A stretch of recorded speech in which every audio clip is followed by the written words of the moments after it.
अस्सलाम वालेकुम everyone, welcome back to another vlog. आज के व्लॉग का स्टार्ट मैं घर से नहीं ले रही हूँ बल्कि बाहर से ले रही हूँ।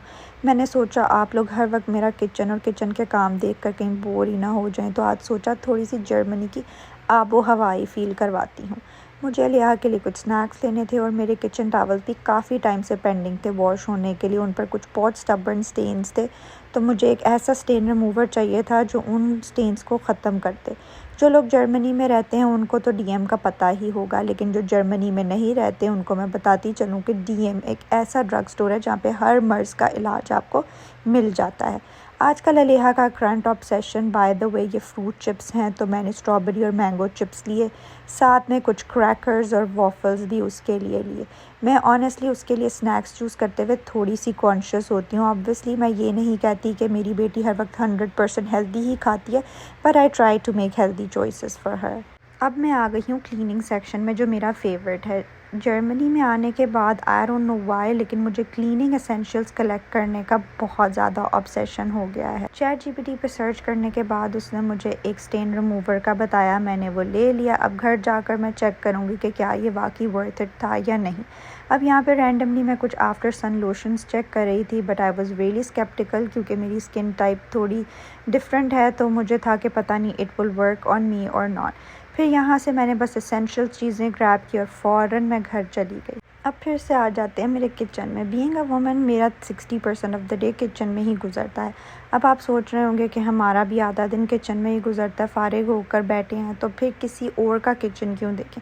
लेकिन नहीं, आप सिर्फ मेरा किचन नहीं देख रहे, आप मेरी बातें भी तो सुन रहे हैं। और मुझे लगता है कि कभी कभी दूसरों का काम देखकर हमें बहुत सी चीज़ों का आइडिया होता है कि आज लंच में क्या बनाएं, लेफ़्ट ओवर्स को कैसे यूटिलाइज़ करें, क्लीनिंग एफिशिएंटली कैसे करें। और कभी कभी हम दूसरों की बातों से रिलेट भी कर जाते हैं। ऐसे लगता है यार ये तो बिल्कुल मेरे ही दिल की बात कर रहा है। सही कह रही हूँ ना। अगर आपने मेरा प्रीवियस व्लॉग देखा होगा तो उसमें मैंने 2 खाने बनाए थे, आलू गोभी और कीमा। तो मेरा कीमा बच गया था, तो आज मुझे लंच के लिए स्क्रैच से कुछ नहीं बनाना था। And to be honest this was my strategy. जो ऑलरेडी बना हुआ है उसी को मैंने कहा क्रिएटिवली यूज़ करो। मैंने ओरसो बनाया, जिनको नहीं पता ये राइस टाइप छोटा सा पास्ता होता है। मैंने इसको स्टॉक क्यूब के अंदर बॉईल कर लिया। दूसरी तरफ मैंने वेजिटेबल्स में शिमला मिर्च और प्याज को सौटे किया, उसमें चीज़ और क्रीम ऐड की और अपना लेफ़्ट ओवर कीमा ऐड किया और एक completely different lunch without actually making a whole new meal from scratch ready था। और सबसे अच्छी बात, मेरी बेटी ने भी यही खा लिया। इसलिए मैं हमेशा कहती हूँ कि लेफ़्ट ओवर्स को बोरिंग समझकर वेस्ट ना करें, बस क्रिएटिवली उसको न्यू तरीके से यूटिलाइज़ करें। लंच करने के बाद थोड़ा सा टाइम मैंने अपनी बेटी के साथ खेला और फिर मैं आ गई वॉशरूम, बिकॉज़ अब वक्त था डीएम वाले स्टेन रिमूवर को टेस्ट करने का। मैंने एक किचन टॉवल लिया और पहले डायरेक्टली स्टेन्स पर ये लिक्विड रब किया, फिर इसी तरह बाकी किचन टॉवल्स पर भी मैंने अप्लाई कर दिया। और उसके बाद मैंने एक बाल्टी में पानी, उसके अंदर डिटर्जेंट ऑक्सी पावर डाला और इनको मैंने सोक कर दिया कुछ घंटों के लिए। अब ऑनेस्टली मुझे ख़ुद नहीं पता था कि रिज़ल्ट क्या आएगा, बिकॉज़ किचन टॉवल्स के स्टेन्स इतने आसानी से नहीं उतरते। और इसलिए मुझे भी क्यूरियोसिटी थी कि जो चीज़ मैं स्पेसिफ़िकली डीएम से लेके आई हूँ क्या वो काम करती है या नहीं। तो इनको फ़िलहाल सोक होने देते हैं एंड पर डे के चेक करेंगे कि डिफरेंस आया या नहीं आया। अगर आप लोगों को किसी लिक्विड के बारे में पता है जो आप लोगों ने यूज़ किया हो, तो मुझे प्लीज़ कमेंट सेक्शन में या मेरे इंस्टाग्राम पे डीएम करके मुझे ज़रूर बताइएगा। मैं ज़रूर लेके आऊँगी और टेस्ट करूँगी। मैं इनको वैसे मशीन वॉश कर चुकी हूँ, लेकिन ये स्टेन्स नहीं उतरे, इसी वजह से मैं स्पेसिफ़िकली एक स्टेन रिमूवर लेके आई हूँ। So please do let me know if you have any suggestions. ये काम करने के बाद मैंने डिसाइड किया कि आज डिनर भी मैंने नहीं बनाना, क्योंकि ऑलरेडी कीमा पड़ा हुआ है और अब कुकिंग का एक्स्ट्रा काम नहीं था। तो मैंने फ़ौरन से अपनी पेंडिंग लिस्ट के बारे में सोचना शुरू कर दिया। मेरे पास काफ़ी टाइम से डेट केक और हेल्दी प्रोटीन ब्राउनीज़ बनाने का प्लान था, तो मैंने सोचा आज वही कर लेती हूँ। डेट केक स्पेसिफ़िकली मेरी बेटी के लिए था और हेल्दी ब्राउनीज़ उसके पापा के लिए, बिकॉज़ वो काफ़ी टाइम से मुझे वो बनाने का कह रहे थे। और हेल्दी ब्राउनी की रेसिपी ऑलरेडी मेरे चैनल पे है, उसका लिंक मैं डिस्क्रिप्शन बॉक्स में दे दूँगी। वैसे अगर देखा जाए तो ये मेरा स्लो नो वर्किंग डे है, लेकिन उसके बावजूद मैंने अपने पेंडिंग टास्क इतने निकाल लिए कि ये एक प्रोडक्टिव डे बन गया।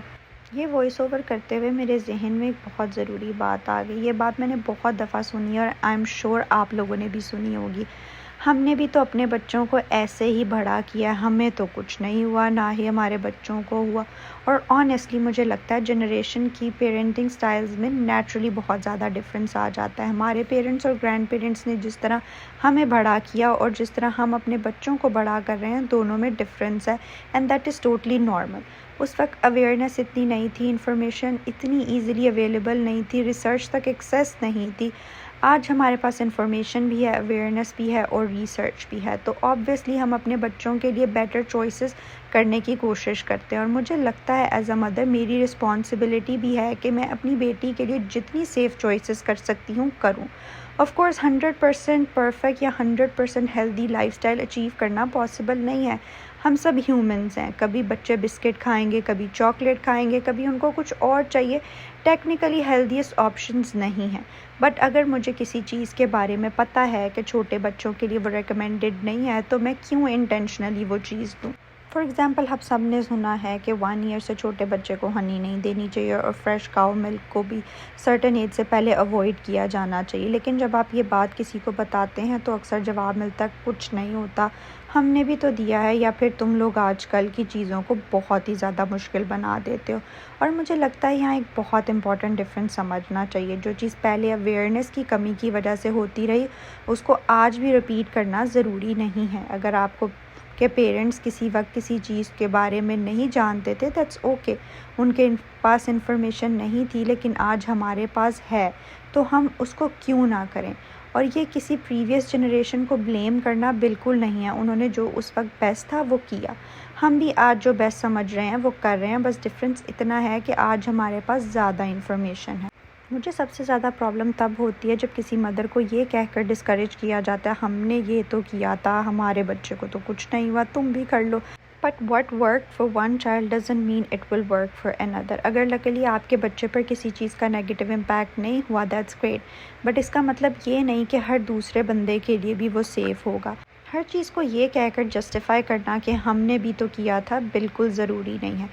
Parenting is not a competition. हमारा गोल ये नहीं होना चाहिए कि किस जनरेशन ने बेहतर पेरेंटिंग की। गोल सिंपल होना चाहिए, हम अपने बच्चे के लिए जो इन्फॉर्मेशन आज अवेलेबल है उसको यूज़ करते हुए बेस्ट डिसीजंस लें। चलें जी, बहुत हो गई हैं मेरी बातें, अब वापस आ जाते हैं केक की तरफ। डेट केक बनाने के लिए मैंने 15 डेट्स थी, उनको नीम गर्म पानी में भिगो दिया था और उसके बाद मैंने उनको अच्छे तरीके से ब्लेंड कर लिया था। एक अंडा लिया, उसको मैंने फेंट लिया और उसके अंदर मैंने ऐड कर दिया दही। अब इस मिक्सचर के अंदर मैंने ऐड कर दिया था हमारा डेट का पेस्ट। उसके बाद मैंने इसके अंदर ऐड किया था बटर, ओट फ्लावर और बेकिंग पाउडर। मैं मैदे की जगह ओट फ्लावर यूज़ करती हूँ, आप अगर मैदा यूज़ करना चाहें तो इट्स ऑप्शनल फॉर यू। इन चीज़ों को अच्छे तरीके से फोल्ड करेंगे, बैटर रेडी हो जाएगा, ट्रे के अंदर शीट लगाएंगे और इनको पोर कर देंगे। मुझे डेट्स की नेचुरल स्वीटनेस बहुत पसंद है, स्पेशली जब मैं अपनी बेटी के लिए कुछ बना रही होती हूँ तो मैं ओट फ्लावर यूज़ करना बेहतर समझती हूँ, क्योंकि वो एक ज़्यादा हेल्दी ऑप्शन है। अगर आपको इस डेट केक की प्रॉपर मैयर रेसिपी चाहिए हो तो आप मुझे कमेंट्स में ज़रूर बताइएगा, मैं इसकी डिटेल रेसिपी ज़रूर शेयर करूँगी। ये सारा केक बनाते हुए मेरी बेटी ने मेरी बहुत ज़्यादा हेल्प की थी। वो मेरे पास यहीं शेल्फ पे बैठी हुई थी, लेकिन हेल्प करने के साथ साथ उसने बहुत ज़्यादा मेस क्रिएट किया। ऑब्वियसली शी 16 मंथ्स ओल्ड, उसको भी प्रॉपरली मिक्स करना नहीं आता, तो व्हेन शी वाज विस्किंग तो चीज़ें बहुत ज़्यादा गिर भी रही थी। But I don't mind if she is making mess, because मुझे अच्छा लगता है कि मैं इन चीज़ों में उसको इंक्लूड कर सकूं, क्योंकि ये भी डेवलपमेंट और ग्रोथ का पार्ट। किचन इतना गंदा हो गया था, फ़ौरन उसको समेटा मैंने, और ये देखें ऐसे चुटकी में अगर किचन साफ़ हो जाता हो तो क्या ही बात है। अगर आपके बच्चे भी इन सब चीज़ों का पार्ट बनना चाहें तो प्लीज़ उनको इंक्लूड करें। इस चीज़ से ना घबराएं कि मेस क्रिएट हो जाएगा, गंद बच जाएगा, हमें एडिशनल एफ़र्ट करनी पड़ेगी। ये भी छोटी छोटी हेल्दी एक्टिविटीज़ हैं, सिर्फ बच्चों का खिलौनों के साथ खेलना या सिर्फ स्क्रीन को टाइम देना ज़रूरी नहीं है, बल्कि अगर आप स्क्रीन फ्री टाइम रखना चाहते हैं, बच्चों को हेल्दी एक्टिविटीज़ में इंक्लूड करना चाहते हैं, तो ऐसी छोटी छोटी एक्टिविटीज़ लाइक बेकिंग इसमें भी इंक्लूड किया करें। बच्चे इनको इंजॉय भी करेंगे और लर्न भी करेंगे। मेरी लिटिल हेल्पर ने केक बनते हुए देख लिया था, तो उसकी इंस्पेक्शन तो बनती थी। इस वीडियो के अंदर आप आगे ज़रूर देखिएगा। ममा जो बना रही हैं उसको चेक करना कंपल्सरी, और कभी कभी चेक करने के साथ थोड़ा सा मेस क्रिएट करना भी कंपल्सरी है। लेकिन सच बताऊं तो मुझे अच्छा लगता है कि मेरी बेटी मुझे किचन में काम करते देखती है। Hopefully as she grows up she learn the cooking, cleaning और घर संभालना सिर्फ किसी एक जेंडर की रिस्पॉन्सिबिलिटी नहीं, these are the life skills. चलें जी, बातों बातों में हमारी ब्राउनीज़ और केक भी रेडी है। टू बी वेरी ऑनेस्ट ये बहुत डिलीशियस बने थे। डेट केक आप ये ना समझें कि ये सिर्फ बच्चों के लिए है, एडल्ट्स भी इसको बहुत इन्जॉय करेंगे। तो आप अगर अपने आप को हेल्दी स्वीट ट्रीट देना चाहते हैं तो ये ज़रूर बनाएं, ख़ुद भी इंजॉय करें और साथ अपने बच्चों को भी इंजॉय कराएं। कहने को तो ये एक स्लो डे था, लेकिन एक मॉम और एक वुमेन की लाइफ में स्लो डेज़ भी कुछ ऐसे ही गुजरते हैं। छोटी छोटी चीज़ें जो घर में पेंडिंग रह जाती हैं, बेबी के साथ टाइम और अपने घर को मैनेज करना। बट आई एम हैप्पी कि आज मैंने प्रोडक्टिव दिन गुजारा और सबसे इम्पॉर्टेंट मैंने अपनी बेबी के साथ अच्छा टाइम स्पेंड किया, क्योंकि वो हर एक्टिविटी में मेरे साथ थी। कभी कभी बच्चों को एंटरटेन करने के लिए आपको बहुत ज़्यादा चीज़ों की ज़रूरत नहीं होती, बस अपने छोटे छोटे टास्क में उनको इंक्लूड कर लिया करें, वो उसी से खुश हो जाएंगे, क्योंकि उनके लिए आपकी प्रेजेंस इम्पॉर्टेंट है। अब यहाँ पे आप मेरे केक का टेक्सचर चेक करें, इट वाज रियली डिलीशियस। अब इसके बाद मैं आ गई हूँ जी वॉशरूम में और मैंने चेक किए अपने किचन टॉवल्स।